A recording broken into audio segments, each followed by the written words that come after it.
Hey everyone, this is Jason Dunn from Digital Home Thoughts, and we're looking at another netbook. This is the Acer Aspire One. The Aspire One comes in a lot of different configurations, Linux-based versions, about I think 5 different colors. This is the Sapphire Blue model. These are some of the colors. It comes in sort of a brown, kind of copper, pink, black, blue, and white. Yeah, the specifications on this unit, it's very similar to many of the other netbooks on the market today. The Intel Atom processor, 1.6 gigahertz. This one does have an 8.9-inch screen, so it's a little bit smaller than the MSI Wind, which I looked at previously.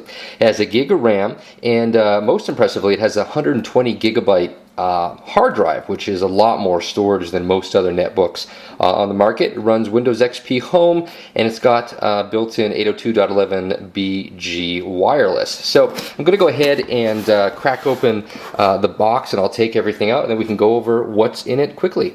Alright, so along with this little bit of paperwork, this is everything that comes in the box. I should note that Acer gives you a full user guide, which is actually kind of cool, and the rest of it can, well, you know, pretty much be ignored. So this is the unit itself here. Gorgeous, gorgeous finish. I really like the sapphire blue finish.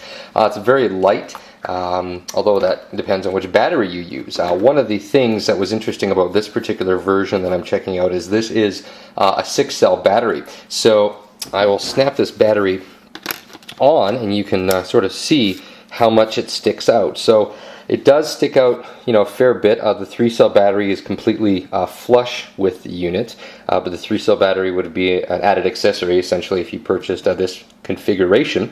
So it does add a bit to the weight. I'm not 100% sure. I'll look this up after this video, but I think with the 6-cell battery it probably weighs in at around 2.5 pounds, 2.6 pounds, something like that. So we'll go over some of the features. Just on the left-hand side here, power, VGA, Ethernet, USB port, an SD card slot.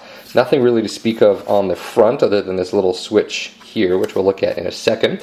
It does have a microphone input port, headphone jack, 2 USB ports, and then this is a memory card slot. And actually, I guess that's kind of interesting. So this is an SD card slot over here, and then this is an SD XD Memory Stick Pro. So this is, I think what this means is that this slot is what you use for your digital cameras, and then this memory card slot, you wouldn't really use this as a Windows XP home user, but the Linux version of this particular laptop, I suspect, well, in fact, I think the bottom end version comes with, I think, 4 gigabytes of storage, so you would use this SD card slot to expand the storage on the unit. But it is kind of intriguing. I've never seen, you know, a Windows XP based notebook that has, you know, two memory card slots, so that's kind of cool.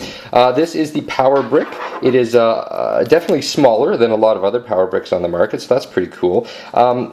It's kind of amazing though how much space the power cable takes up. You know, they go through a lot of effort to make these smaller, and then they give you this gigantic power cable. It might be nice to see something, even if half as long, you know.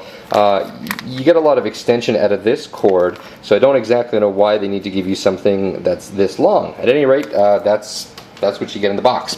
And you also do get this sort of fake leather sleeve, but it's really nice. It fits the unit quite well, although the battery will, of course, kind of slide out the back a little bit because it's not quite tall enough to encompass the entire thing. Boy, this is kind of fun trying to get it in. So there you go. So it actually covers up pretty much the whole thing. This humps out a little bit, but I really like this. This is really nice that Acer decided to include that. So now I'll cut again, and then we will open up the laptop and take a look at it inside. Alright, so here it is all booted up. The screen resolution is 1024 wide by 600 tall. It's got a really nice, bright, you know, vibrant screen. Not quite as nice as the MSI Wind. I thought that screen quality was a little bit brighter, but overall it's quite an attractive screen.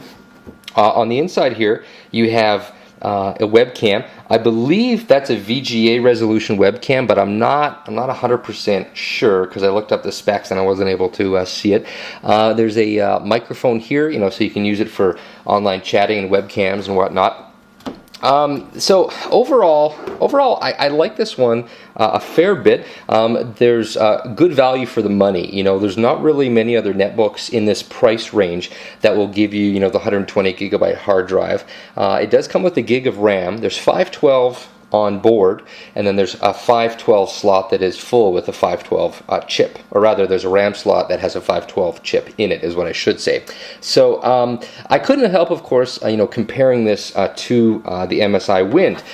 One of the things that the Wind has that I liked is that it has a full gig of RAM on board, and then there's a memory card slot for the other gig of RAM. That allows you to get up to 2 gigs, so I think more memory is always better. The keyboard on this thing is pretty good. One of the things that I personally didn't like, being in Canada, is Asus has made a multilingual keyboard, so it's a little bit hard to see here. But if you look closely, you can see that there's actually, you know, French alternate. All these kind of turquoise, all the turquoise text are essentially French Canadian alternate buttons. So for me, when I look at this keyboard, it makes it just really a bit, you know, kind of visually confusing, and I wasn't terribly fond of that. Probably the single biggest thing that I actually didn't like about it is the fan noise. So basically, right here is where the fan noise is coming from. Now, what's really kind of baffling about that is, you know, on the MSI Wind and really on pretty much every other netbook that I've looked at, the Intel Atom processor is so low powered, it has very, very low heat output. So it's kind of baffling that this fan in the Acer Aspire One, it never really shuts off. It seems like as long as the unit is on, the fan continues to go. And for me, that was just unacceptable. I guess maybe you could say I'm a bit picky, but again, you know, comparing it to the MSI Wind and even the HP 2133 Mini Note, there's not really a whole lot of reason for a unit this size, you know, to have a fan that's being constantly on. And yeah, so for me, that was one of the kind of the significant trouble points on this. The other thing I wasn't too fond of is just like the HP Mini Note, the left and the right mouse buttons are on either side. The MSI Wind, the button's down here. And so, you know, again, not really the end of the world, but I mean, for me, I would have preferred if the buttons were down here. But believe it or not, the single biggest thing is actually just that fan. I have a Fujitsu P7020 notebook, and it has a fairly noisy fan, and that's the single biggest thing I don't like about it. And so as I'm kind of shopping around for a netbook here that I'm interested in purchasing, it being silent or, you know, very, very quiet is super, super important to me.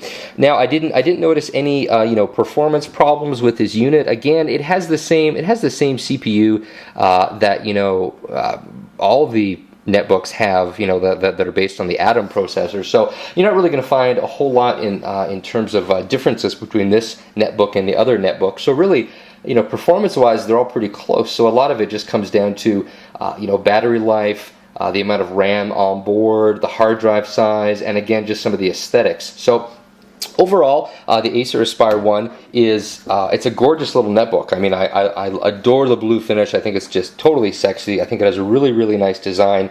With the 6-cell battery, I didn't do any heavy testing, but everything I've read online said that the 6-cell battery would give you about 5 to 5.5 hours of battery life, so that's great. So for some people, the Acer Aspire One may be, you know, the perfect little netbook. For me, I'm willing to spend, you know, a little bit more money and get the MSI Wind in black with the 6-cell battery. So I'm just kind of waiting to do that, and that kind of wraps it up. So if Acer would have made this thing quiet, I would have been very, very interested in it. And if they would have, you know, maybe, again, just in the Canadian version, if they wouldn't have put a multilingual keyboard on it, that would have also maybe made me like it a little bit more. So that's about it for my thoughts on the Acer Aspire One. If you have any questions, post them in the comments and I'll try to answer them. Once again, it's Jason Dunn from Digital Home Thoughts. Thanks for watching. Please rate the video and subscribe to our channel. Have a good day.